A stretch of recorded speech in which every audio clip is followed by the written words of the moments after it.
Excuse me. You couldn't give me £2,000 for a fitted kitchen and make a cup of tea in. Look, I won't work. OK, lads, you know what the inspector wants. You got to get more involved with the community. Don't talk down to people. Make friends with them. Use a language that they can all understand. Carry on.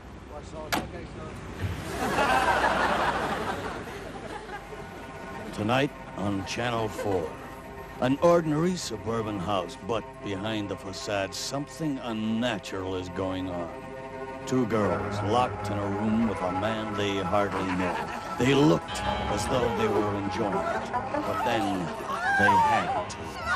If it's a threesome, if it degrades women, if it reduces human behavior to its lowest level, you can bet you're watching a Nescafe advert.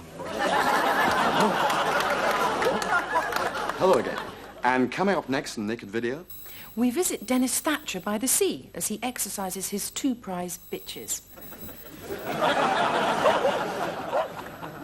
In our consumer item, we speak to the irate tenant who, after 6 months, is still waiting for the council to unblock her toilet.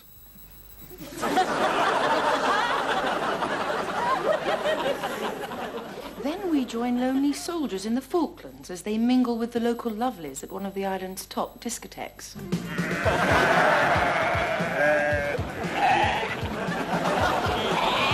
In our Aren't the Royals Lovely section, we'll be admiring a specially designed polo helmet for Prince Charles with inbuilt protection for his ears. Sport. And we show the police a video which has finally identified the notorious football hooligan known as the Fat Man. We reveal the secrets of the stars when we go backstage and catch Bob Monkhouse practicing his sincere smile. We'll be bringing you all that and more, but first... I wonder if I could have a word with you. It's really important. I'll go and put the kettle on. Make us all a nice cup of tea, eh? You see, Den, everyone around here has got a guilty secret, except me. Yeah. Shall I tell you a secret then, Lofty? What? You're a dickhead. Oh, thanks, Den. I promise I won't tell anyone. Hello, Pete. It's true, it's called blimey, knock it on the head. Standing at that prigging barrow selling fruit to total strangers all day, he's flipping frustrated. What is? Not being able to use real prigging swear words, that's what. And it's a flipping disgrace. I'll put the kettle on. Make us all a nice cup of tea, eh? Watch her, Mary. You just got to hell off. You just leave me alone, OK? That's all. What's that? I've just been down the youth club, had my nipples pierced, haven't I? How much did that cost you, then? Oh, it didn't cost me anything. I just stood too near the dartboard, that's all. But you just get off my back, right? Because that's the kind of zany, wacky kid I'm. And if you don't like it, you know what you can do, right? I'll just put the kettle on. Make us all a nice cup of tea, eh? Yeah, that would be nice, wouldn't it? Yeah. Nice cup cut. That was great, thank you. Pleasure. Hello and welcome.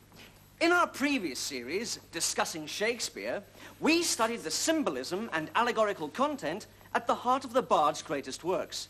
Now, starting tonight in Discussing EastEnders, we'll look at TV's most popular soap and ask the question, is it a relevant, meaningful insight into contemporary society or merely a load of smutty crap? Now, Pauline, Wendy, love, you had a line somewhere, I think it was, I'll put the kettle on, make us all a nice cup of tea. Hmm? You actually did say that. You did say that. Did I? Yeah. I think you did. Oh, yes, I Tell did. me, Yes. what do you think lies behind that line? Well, Jeremy, darling, I think that she, Pauline, that is, sees a cup of tea as some sort of panacea for all ills. In her subconscious, she sees the act of putting on the kettle as some sort of cure for the evils of present-day society. No, that's wrong. I think when she says, I'm going to put a kettle on, make a nice cup of tea, I think what she means is she wants a cup of tea. All right? Yeah, yes. Well, let's see if we can develop this into the scene. It's the scene where Pete is bemoaning the lack of business at his fruit stall. But bear in mind, in Freudian terms, his barrow is a metaphor for the entire country. A decline in trade is, to him, bitterly suggestive of the erosion and stagnation that is crippling the British way of life. Now, let's try and inject some of those subtle feelings into the scene, Yeah. And cue.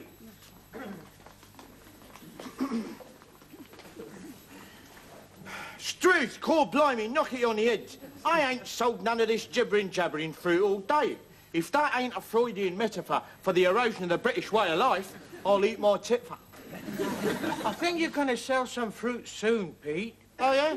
How's that then? Well, there's Wixie.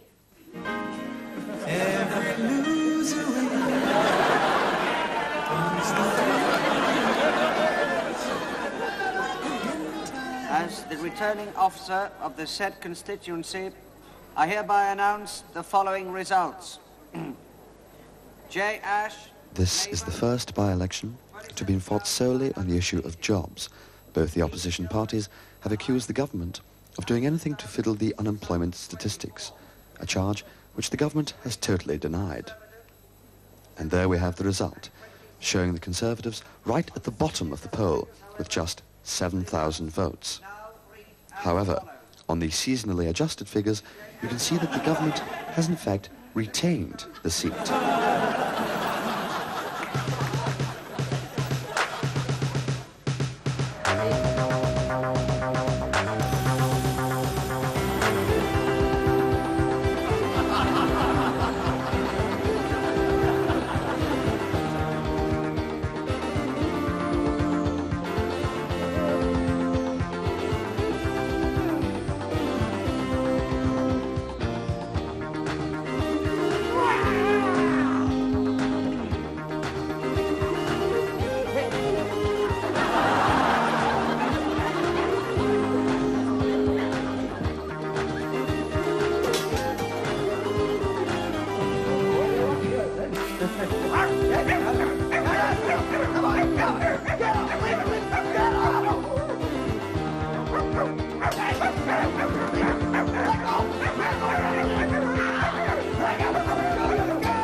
When permissiveness began back in the 60s.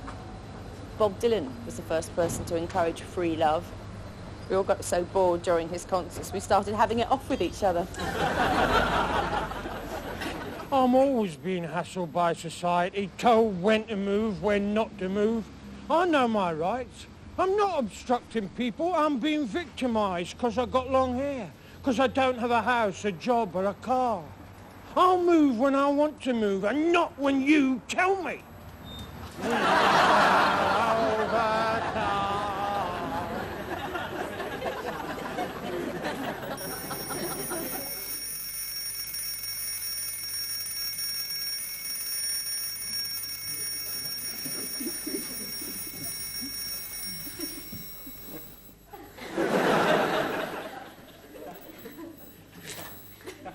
I wake up as soon as the alarm goes off. I've had a good sleep.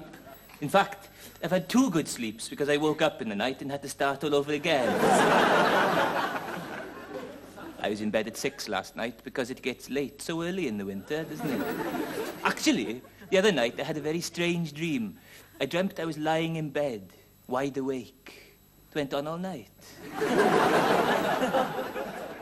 I was exhausted in the morning. Anyway, this week I decided it was time I had a bit of a social life, so I've joined a gang called Keep Britain Tidy. We go around picking up litter and putting it in people's dustbins. And then we tell them, look, you got all rubbish in the dustbin. They're terrified of us.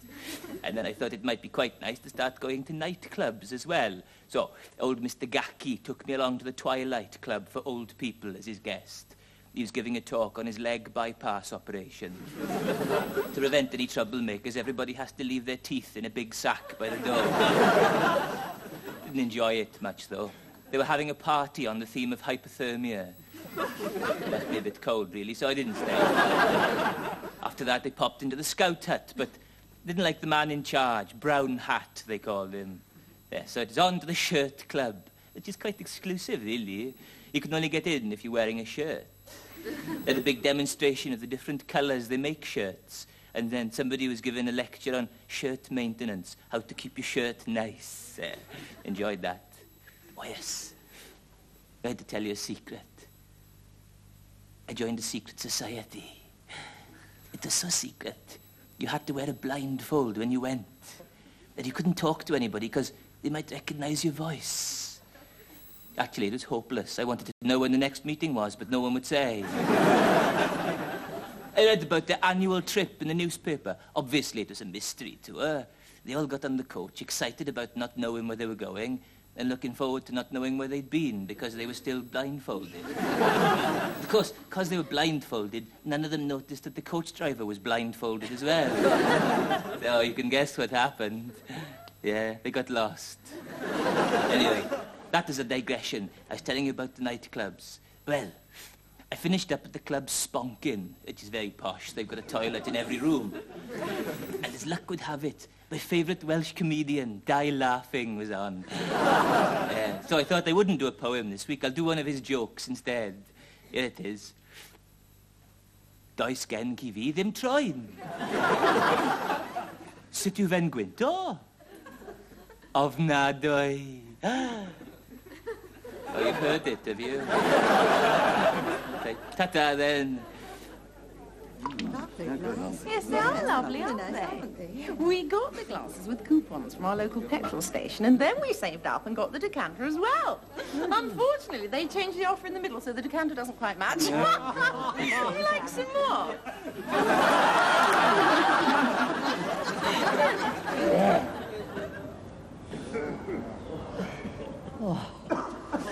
Peter, give me jip. Oh, for God's sake. What time is it? It's about 6:10. Oh, suppose we'd better start the game then, eh?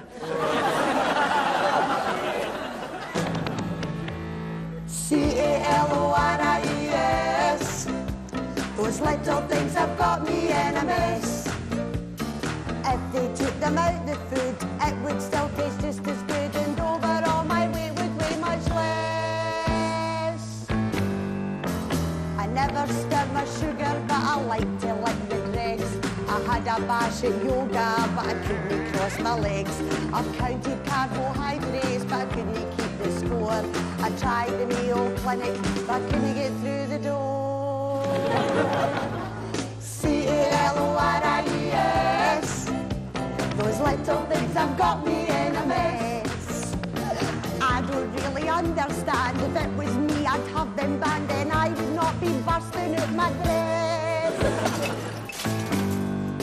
Could I have some of that, and some of that, and some of that as well, some of that too, some of that, oh, and some of these, and some of that as well, and some of that too, and some of that, yeah, that'd be great.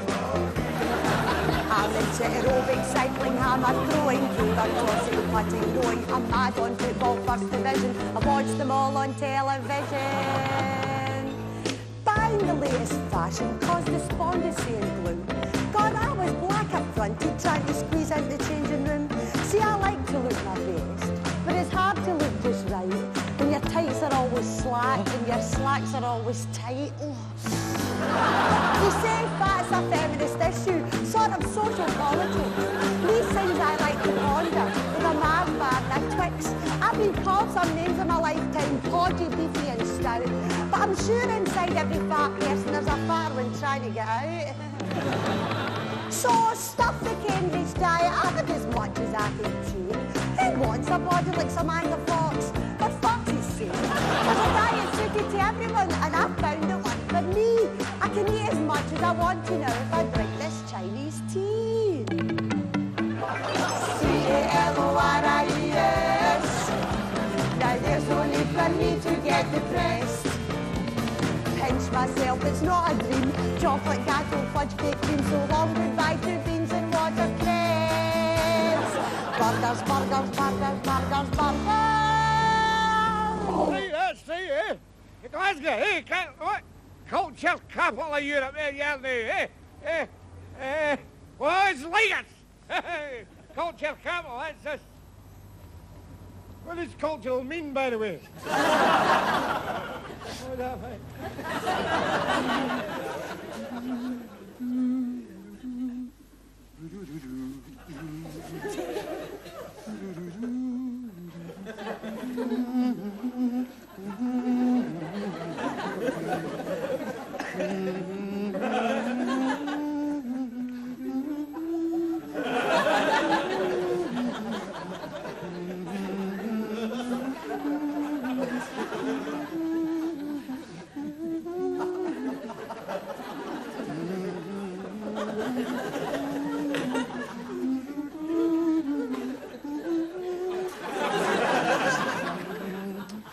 Andrew. What? You've got your tights on back to front.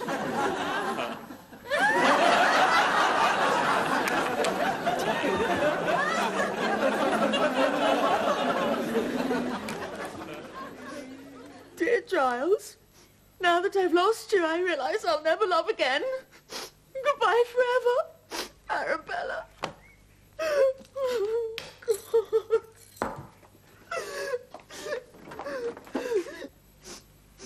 Oh my God, isn't he pay yet?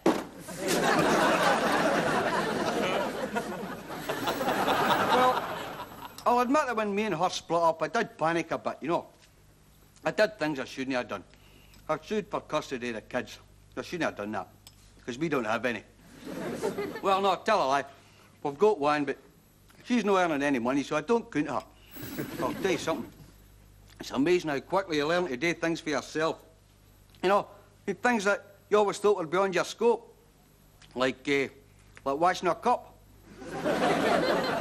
Buying your own underpants. Even pulling the chain when you get up off a toilet. I can do all that now, you know. Tell you something else. See that washing machine there? I know exactly what that's for. I know what each and every button there it does. And I know where to put in the domestos. In there. I'll boil all my woolens by hand, as you can see. What the hell's that? Oh, Jesus.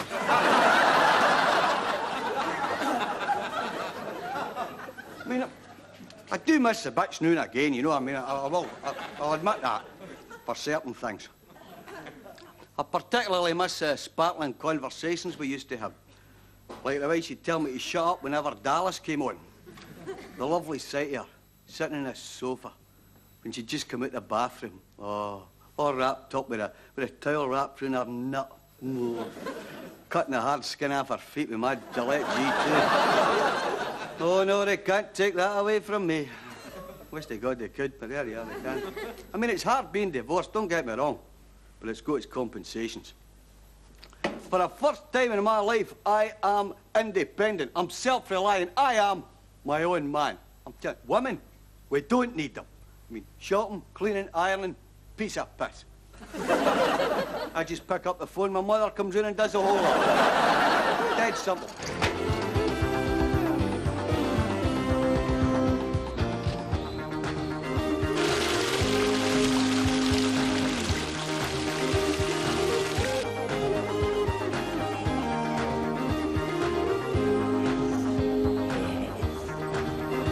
Yes! Now!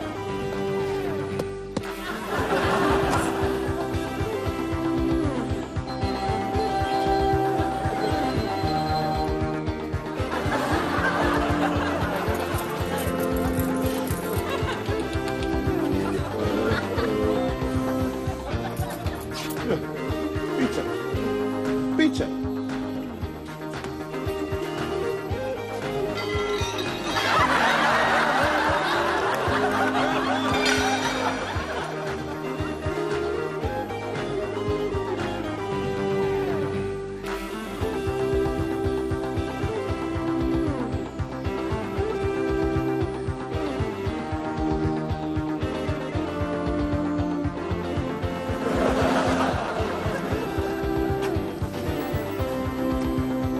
Parmesan?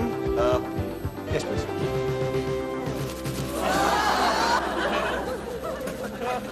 I know people like to smoke after sex, but I like to smoke before and after sex. Yeah, and it's usually the same cigarettes. Chicks. Well, to tell you the truth, I've actually been feeling rather broody. No, I have. I know. No, because I've just turned years old, and no, because my biological time clock's ticking away. You know, it does, like a Geiger counter on a lamb chop, isn't it? Sorry, obviously I'm talking in relative terms. No, because I suppose I'm at about 5:30 at the moment, so if I don't have a baby by 7 o'clock, it'll be too late. No, so I said this to my mother the other day, and she said, don't do it. Because apparently she suffered terribly from postnatal depression after me. In fact, she still is. So is my father. I don't know why. No, in fact, it's got so bad recently, I decided to sponsor them. My parents on a course in human relations, you see.